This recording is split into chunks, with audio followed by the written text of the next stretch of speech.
Bedroom का अंतरंग रिश्ता।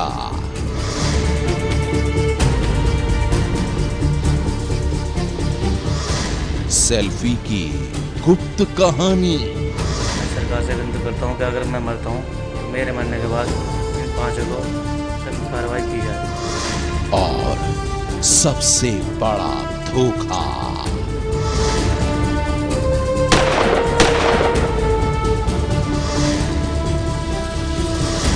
सेक्स, सेल्फी और साजिश।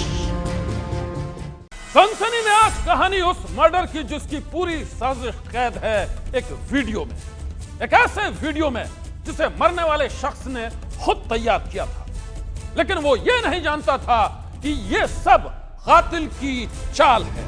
मैं धीरज चौधरी सन ऑफ श्री जगबीर चौधरी अपने होश हवास में ये बयान कर रहा हूँ कि मेरे इन 4-5 आदमी पर लगभग 4 करोड़ रुपए हैं जो कि मुझे देना नहीं चाहते और मुझे मारने की धमकी दी है। अपनी सेल्फी रिकॉर्डिंग में मरने वाले शख्स ने न सिर्फ अपने दिल में बसे खौफ का खुलासा किया था, बल्कि उसने उन लोगों के नाम भी बताए थे जिससे उसकी जान को खतरा था। लेकिन वो ये नहीं जानता था कि ये भी कातिल की एक चाल है। नरेश चौधरी महरौली, नंबर 2 पीकर सिंह अवंती के Bihar, number 3 Bablu Chaudhary Raispur, number 4 Nikhil Chadha son of Balkrishna Chadha Avanti के बिहार, नंबर 5 ओमवीर प्रधान नली का रहने वाला जो चिरंजीवी बिहार में रहता है। जी हाँ, वो शख्स कातिल की हर साजिश से अनजान था। वो ये नहीं जानता था कि अपनी सेल्फी रिकॉर्डिंग में वो वही बोल रहा है जो कातिल उससे बुलवाना चाहते थे, और फिर कातिलों की हर चाल हो गई कामयाब। इस आखिरी रिकॉर्डिंग के बाद ही उस शख्स का कत्ल हो गया और अब उसकी हत्या के बाद सामने आई है सेक्स, सेल्फी और साजिश की वो कहानी जिसके खुलासे ने सारे शहर में फैला दी है सनसनी।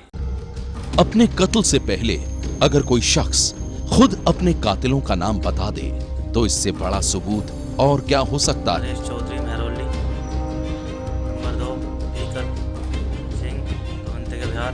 अपनी हत्या से पहले कोई शख्स उन लोगों के नामों का खुलासा कर दे जिससे उसे अपनी जान का खतरा है, तो इससे बड़ा सुराग और क्या हो सकता है। अवंती के बिहार, नंबर 5 ओमवीर प्रधान। लेकिन ये कहानी ऐसे कातिलों की है जिन्होंने अपनी साजिश को अंजाम देने के लिए, पुलिस से बचने के लिए अपने ही शिकार को मोहरा बनाया। मरने वाले शख्स से ही उसका वीडियो बनवाया ताकि पुलिस उस वीडियो को ही मरने वाले शख्स की गवाही मान ले और असली कातिल कभी ना पकड़े जाएं। शातिर कातिलों के सेल्फी वाले इस मर्डर प्लान की ये पूरी कहानी बताने से पहले हम आपको दिखाते हैं वो वीडियो जो उनकी खौफनाक साजिश का हिस्सा था। मैं धीरज चौधरी सन ऑफ श्री जगबीर चौधरी अपने होश हवास में ये बयान कर रहा हूँ कि मेरे इन 4-5 आदमी पर लगभग 4 करोड़ रुपए हैं जो कि मुझे देना नहीं चाहते और मुझे मारने की धमकी दी है। वीडियो में दिख रहे इस शख्स का कत्ल हो चुका है। नाम है धीरज। गाजियाबाद का रहने वाला धीरज पेशे से प्रॉपर्टी डीलर था। ब्याज पर लोगों को पैसे देने का काम भी करता था, लेकिन 26 तारीख को कुछ गुमनाम कातिलों ने उसे गोलियों से छलनी कर दिया। धीरज की मौत के बाद जब पुलिस उसके कातिलों की तलाश में जुटी तो सामने आई उसकी ये सेल्फ रिकॉर्डिंग जिसमें धीरज ने 4-5 लोगों के नाम लेकर उनसे अपनी जान का खतरा होने की बात कही थी। मैं Dheeraj Chaudhary son of Shri Jagbir Chaudhary, plot number 7 Maharaja Suraj enclave colony, sector 23 Sanjay Nagar, अपने होश हवास में ये बयान कर रहा हूँ कि मेरे इन 4-5 आदमी पर लगभग 4 करोड़ रुपए हैं जो कि मुझे देना नहीं चाहते और मुझे मारने की धमकी दी है। कत्ल से पहले रिकॉर्ड किए गए इस वीडियो को देखकर पुलिस के सामने धीरज के कातिलों के नाम साफ थे, क्योंकि वीडियो में धीरज खुद ही उनके नाम बता रहा था। लेकिन जैसे जैसे पुलिस की जांच आगे बढ़ी तो सेल्फी वाले इस वीडियो के पीछे छिपी खौफनाक साजिश की कहानी भी सामने आने लगी।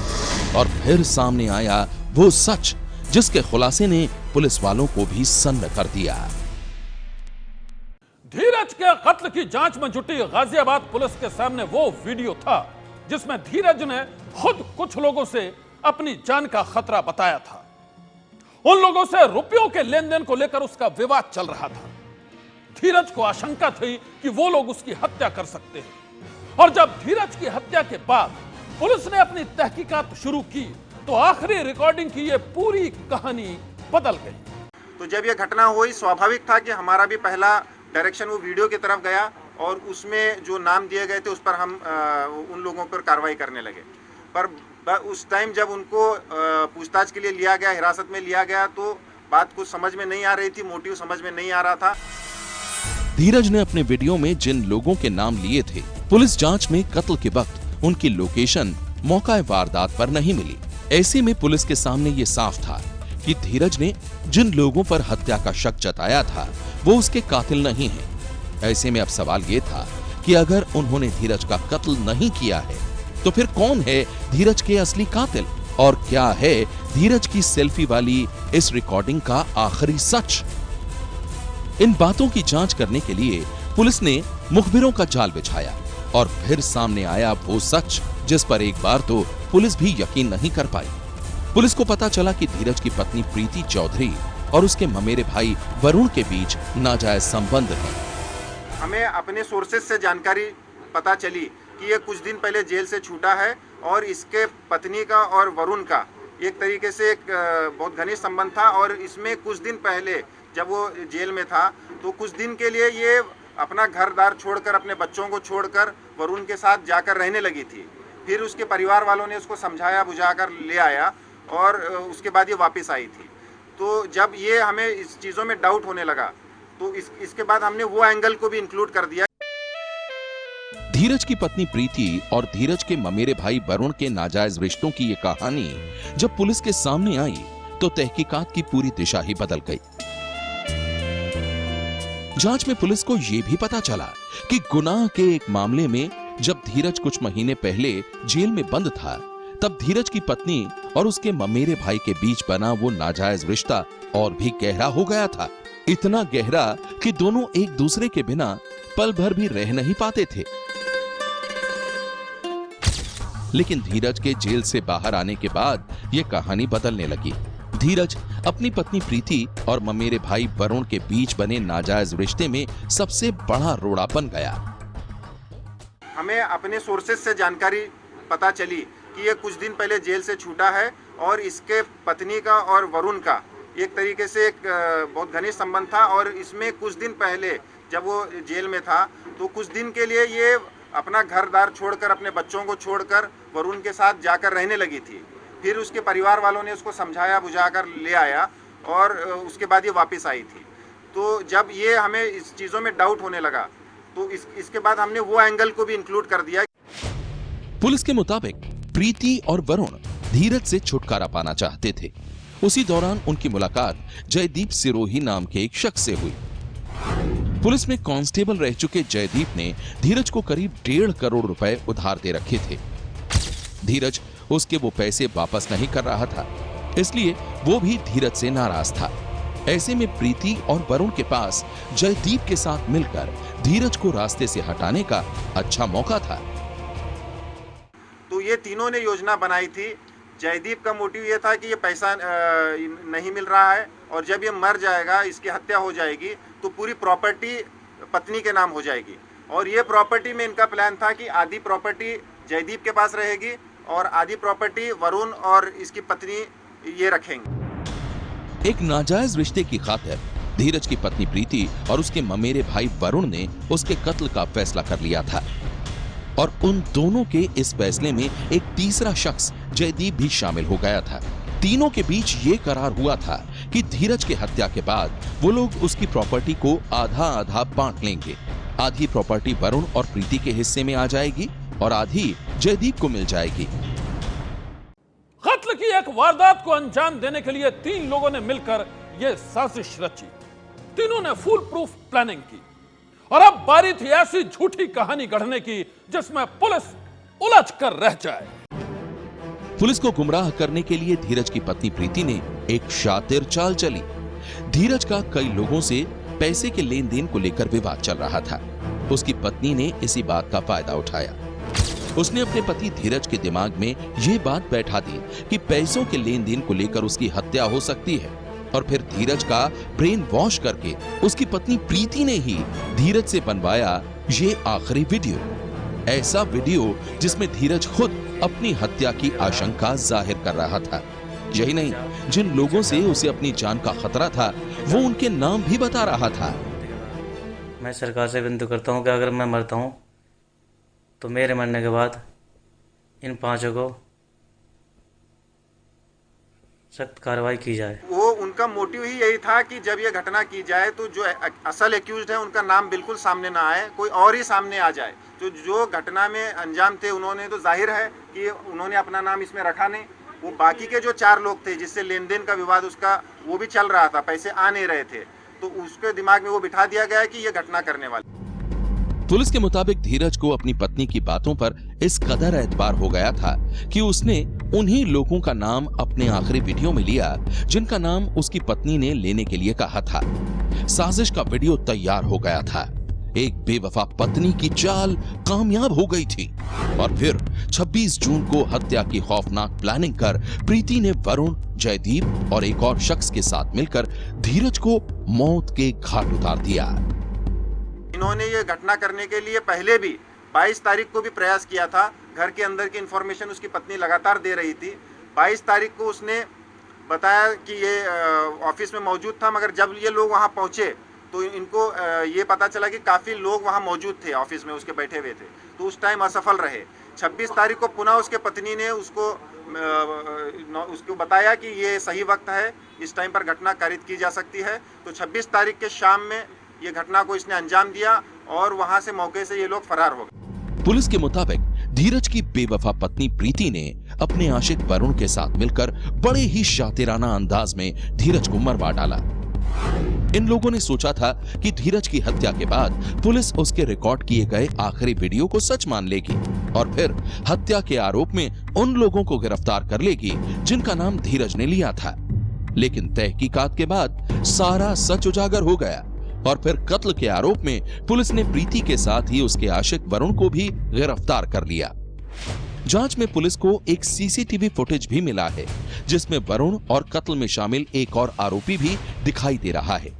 फिलहाल कत्ल के आरोपी वरुण और प्रीति को तो पुलिस ने सलाखों के पीछे पहुंचा दिया है, लेकिन इनके खूनी खेल में साए की तरह साथ देने वाला जयदीप और उसका एक साथी फरार हैं। पुलिस हर जगह इन दोनों की तलाश कर रही है। वहीं एक नाजायज रिश्ते की खातिर एक पत्नी के इस सेल्फी वाले मर्डर प्लान की कहानी सामने आने के बाद लोग सन्न हैं। सनसनी के लिए गाजियाबाद से विपिन तोमर की रिपोर्ट। सनसनी। वो डांस का दीवाना था, लेकिन जब से उसे एक लड़की से प्यार हुआ था उसकी जिंदगी की कहानी भी बदलने लगी थी। वो जिससे प्यार करता था उसी के साथ जीना चाहता था, उसी से शादी करना चाहता था, और जब ऐसा नहीं हुआ तो उसने कर लिया सबसे खौफनाक फैसला। डांस के दीवाने का खूनी जुनून। इंदौर का रहने वाला सचिन पिछले 2 सालों से दिल्ली के नेमसराय इलाके में रहता था। सचिन डांस का दीवाना था और यहां एबीसी डांस एकेडमी के नाम से डांस इंस्टीट्यूट चलाता था। यहीं उसकी मुलाकात दिल्ली के छतरपुर इलाके की रहने वाली 22 साल की योगिता उर्फ दीप्ति से हो गई। सचिन और योगिता दोनों का एक ही शौक था, डांस। ये दोनों डांस के दीवाने थे। सचिन और योगिता अच्छे दोस्त बन गए और फिर ये दोस्ती जल्द ही प्यार में बदल गई। ये जो आप मकान देख रहे हैं, इसके निचले हिस्से में इस रूम के अंदर सचिन नाम का 24 साल का एक डांसर था जो कि एबीसी डांस के नाम से यहाँ पर डांस एकेडमी चलाता था। यहाँ पर जिस तरीके से आप ये बोर्ड देख रहे हैं, और यहाँ पर पिछले काफ़ी समय से यहाँ पर डांस सिखा रहा था। ये बताया जा रहा है कि सचिन जो है वो इंदौर का रहने वाला है।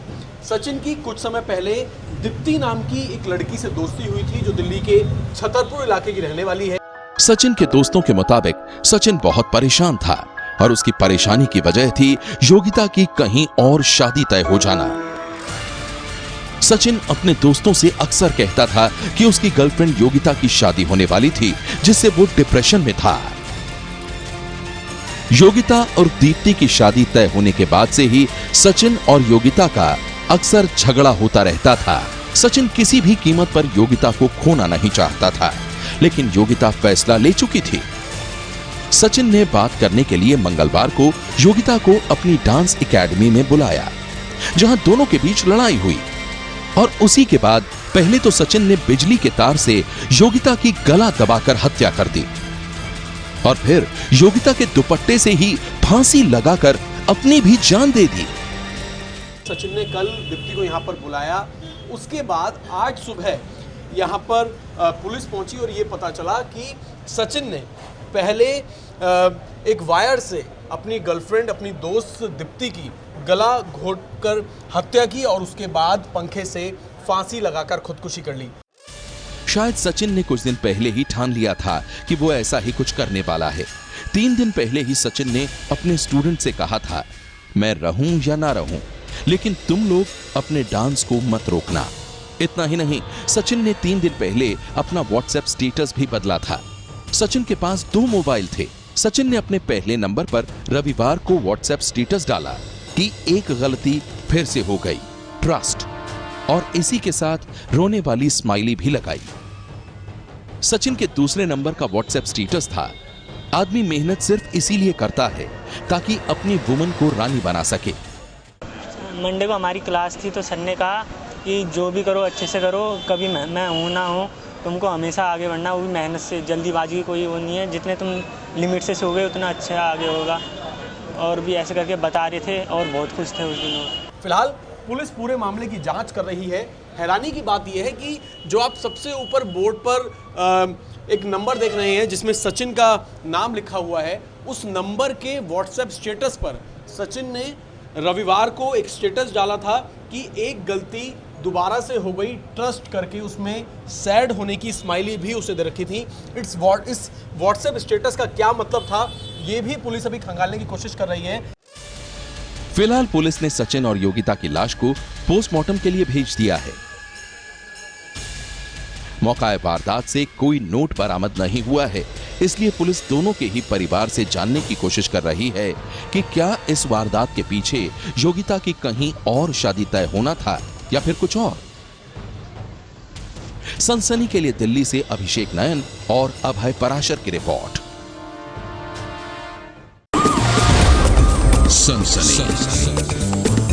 आज की सनसनी में बस इतना ही।